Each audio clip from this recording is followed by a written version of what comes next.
Donald Trump এই মুহূর্তে সারা পৃথিবীর ক্ষমতাধর প্রেসিডেন্ট হিসাবে নাম্বার 1। আপনি হয়তো হুকুম মানবেন, নয়তো আপনাকে শাস্তি দেবে আমেরিকা। আমেরিকা বলে যে আমরা পৃথিবীর যে কোনো জায়গায় ঢুকতে পারি, হোক সেটা পাহাড় পর্বত জমিন, হোক সেটা সেন্ট মার্টিন, নাম বলে নাই, বাট এদের বক্তব্য হচ্ছে কি আমরা পৃথিবীর যেখানে চাই অ্যাক্সেস দিতে পারি, যদি তুমি না দাও টুস করে দিব। তো ট্রাম্পের সাথে ডক্টর ইউনূসের যে সম্পর্ক, এটা আগে থেকে খারাপ। আর এই সরকার ক্ষমতায় আসার পর, ট্রাম্প ক্ষমতায় আসার পর দুইজনের মধ্যে সরাসরি কথোপকথন হয় নাই, ইলন মাস্কের সাথে হয়েছে, তাও এটা ব্যবসায়িক পারপাসে। ডক্টর ইউনূস গ্রামীণ ব্যাংকের ব্যবসায়ী, ইলন মাস্ক স্টার্লিং এর ব্যবসায়ী, তারা একটা প্রাইভেট বা বেসরকারি একটা চুক্তি নিয়ে আলোচনা চলছিল। ট্রাম্প ক্ষমতায় আসার পর একটা বড় ধরনের ভূমিকা নিয়েছিল, সেই ভূমিকা এবার বাংলাদেশের ব্যাপারে নিতে যাচ্ছে।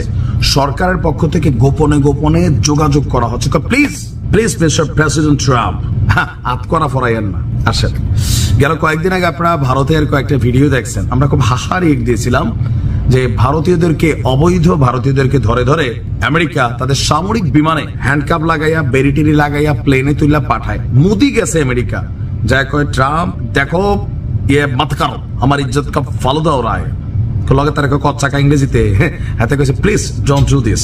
তারপরে ট্রাম্প কয় আচ্ছা দেখা যাবে, কইয়া পরের বার কিন্তু আবার এমনি চালানটা দিছে ভারতের নাগরিক গুলারে। এখন সেই খেলা বাংলাদেশের উপর আসতে যাচ্ছে।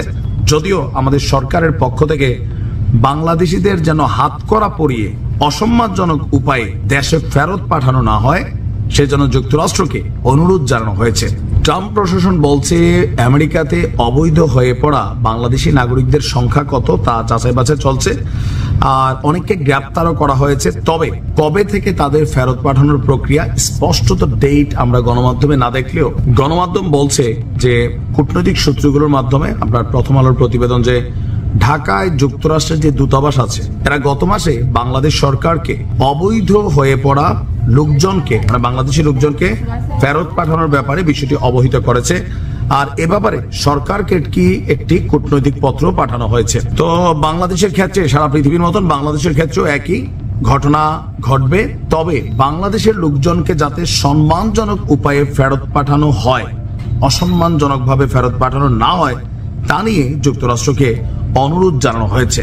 এদিকে যুক্তরাষ্ট্রের অবৈধ হয়ে পড়া লোকজনকে ফেরত আনার জন্য আপনার গতকালকে সচিবালয়ে আন্তঃমন্ত্রণালয় বৈঠক অনুষ্ঠিত হয়েছে। লেফটেন্যান্ট জেনারেল জাহাঙ্গীর আলম চৌধুরী এতে সভাপতিত্ব করেন। এখন আমার মনে হয় না যে ট্রাম্প এগুলো মানবে। ধরেন মোদি সরাসরি আমেরিকা গেছে, ট্রাম্পের সাথে দেখা হয়েছে, তারপরেও ট্রাম্প কিন্তু সিদ্ধান্ত বদলায় নাই। সেক্ষেত্রে ডক্টর ইউনূসের নাম শুনলে ট্রাম্পের ফিলিংস কি হয় জানি না, বাংলাদেশে ভালো করে চিনেই না। তো সেই ক্ষেত্রে এখানে আলাদা কোনো কূটনীতিক দিয়ে কাজ করবে আপনার মনে হয়? আগে বাইডেনের সাথে হয়তো রাষ্ট্রদূতরা একটু কথাবার্তা বলতে পারতো। ট্রাম্পকে কি হোয়াট, না না কিচ্ছু না কাকা, আপনি যেটা মনে করেন ইউ আর অলওয়েজ রাইট, এরকম ডিসিশন ট্রাম্প নেয়।